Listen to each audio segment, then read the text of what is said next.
Welcome to Mystic Map Astrology.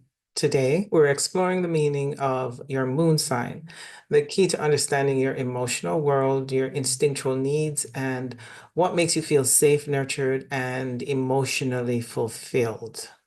So, your moon sign represents your emotional body. It reflects how you feel, what you need for emotional safety, and how you instinctively react.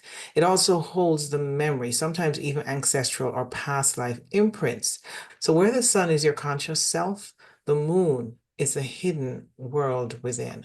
The moon represents our most private part of our inner world. It's a part of us that we don't necessarily share with everyone. And the moon holds the memory of our souls, including the patterns from our childhood, our ancestry, and even past lives. And also, it is the key to what can make us feel happy. I've always said that if you really want to get to know someone, get to know their moon, and that's how you'll be able to make them happy. What makes you feel safe and nurtured and emotionally at peace is the message of your moon. The moon also is what makes you feel safe, nurtured, and emotionally at peace. And this is why the moon is the key to your happiness.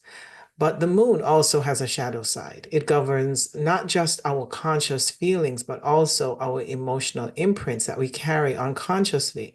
And these unprocessed wounds, especially from our early life or even our past life, they don't disappear. They're carried within our DNA, our blood, through our bloodline in our cellular memory. And that is why the moon is our emotional body. So the moon is our emotional body, and it continues to shape our choices in an unconscious and conscious way. And it also affects how we behave without us even realizing it. Now, so this is why the moon can sometimes act as an emotional filter. It's the rose-tinted glasses that we wear as we perceive our outer world and our experiences in our outer world.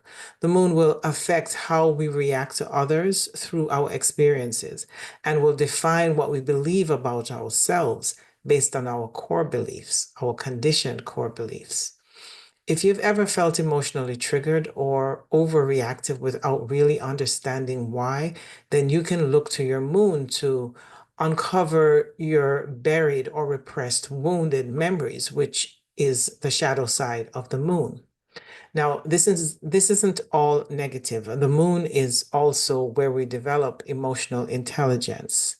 It because remember the moon is instinctive. So if we start to trust our instincts, without the flight or fight reaction, but to really sense what we feel instinctively. We become more sensitive. This is why the moon is linked to our intuition. And it is through working with our moon that we're able to uncover our unconscious wounded side. And once we start to heal that wounded side, we get access to our true sensitivities. It's no longer getting filtered through our wounds. So when we do shadow work, by consciously working with our emotions instead of avoiding them, we begin to heal the moon shadow. And that's when we reclaim our emotional sovereignty and start to make choices that are grounded in our inner knowing, our intuition, our self-awareness. So working with our moon gives us access to this unconscious side, the hidden private side of ourselves, where we tend to hold on to memories that we are not necessarily conscious of.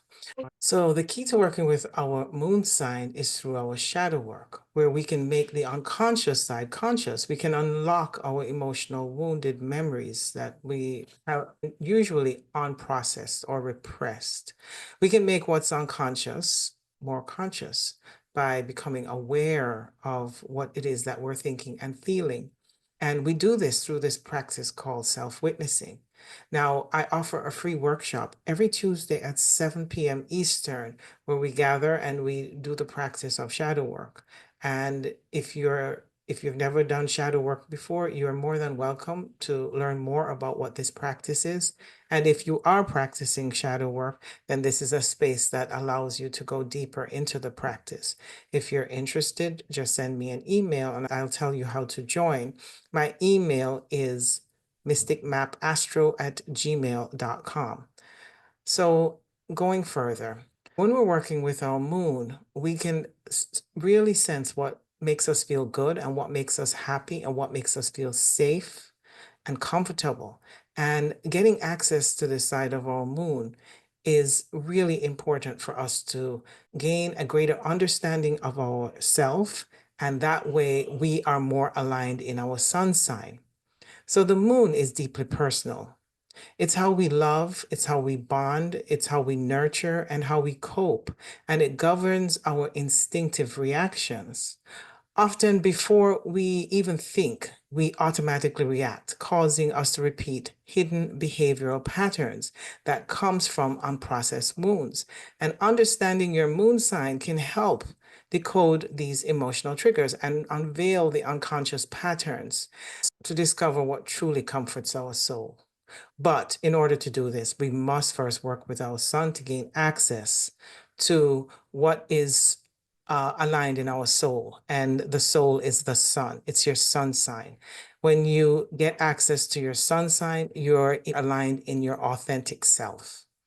So let's do a quick tour through all the moon signs, starting with Aries. Aries moon tends to be bold, instinctive, and emotionally reactive. They need independence and they're quick. They're fast, they want to win, they're competitive, and this is what makes them feel secure to know that they're first. The Taurus moon is steady, it's sensual, it loves comfort, and it's always seeking what feels comfortable. It loves the pleasure of things like food and beauty and things that feel good, or even just being in nature, grazing in nature. They need emotional security to feel safe and feel relaxed, and these things naturally bring comfort to the Taurus moon. The Gemini moon, they are curious, they're restless, and they have this mental quickness. They need stimulating conversations or to learn something new, or and also to have some kind of variety. They need the freedom to make their own choices in order to feel happy. Now, the Cancer moon, they're deeply sensitive. They're very nurturing naturally and very protective. They love emotional safety and they especially invite this into their home, their close environment, and around their family. They have a strong sense of belonging when they're with family or those that they love. And they need the comforts of traditions like the holidays together or, celebrating their own culture. This makes them feel secure and nurtured. Now, the Leo moon, they're warm-hearted, they're expressive, they're also very proud, and they have this need for recognition to have some kind of inner authority. They love creative expression. It's actually an outlet for them, but they also want to be admired in order to feel loved. Virgo moons, they're thoughtful, they're analytical, they like being organized because it helps them to feel more comfortable and safe. And they need meaningful service. This allows them to feel helpful. And also, they don't like emotional confusion. They want emotional clarity because mixed signals does not make sense to them. So the Libra moons, they're graceful, they're peace-loving and emotionally attuned to others. They value relationships and they need harmony and companionship, and they want fairness and equality to find balance in every relationship that they have, in all types of relationship. Now, the Scorpio moon, they're intensely private and emotionally sensitive, but this makes them very suspicious. There's a conflict here because their deepest desire is to trust and to find a soul level, deep bonding relationship that's very intimate. but at the same time, it takes them a long time to trust, if ever. Sagittarius moon is adventurous, optimistic, and idealistic. They love to have the freedom to expand, and they love truth. And also, they like to feel emotionally alive. Capricorn moons, they are reserved, they're self-controlled, and they're emotionally disciplined. They like order around them. They like structure, and they especially like respect. They have high morals, and also they want to have tangible accomplishments in order to feel secure. Now, the Aquarius moon, they're actually quite detached. They're very original, and they are emotionally complex. Aquarius moons, they love space. They also respect authenticity, and they love to feel intellectually stimulated, but they tend to be very objective and future oriented. Pisces moon are empathic, dreamy, and spiritually sensitive. They also can be very creative, and they know how to go with the flow and tap into the flow, the natural flow of the universe. And they're usually able to express themselves through this. They also need to have a divine connection to feel whole. To know your moon sign, you'll need your date of birth, your place of birth, and your exact time. And you can use any free birth chart calculator online to find this out for yourself. To explain the difference between the moon sign, sun, and rising, I have done a video on this called the Big Three. But to briefly explain this, the moon is your inner world and the sun is your soul's essence. And the rising sign is the mask you wear, your identity or personality, and it's the role that you're conditioned to play. Now, the moon sign shapes how the rising sign expresses itself. It can cause a veil over our projections through our rising sign, or if there's enough healing done to the moon, it can support the sun's purpose.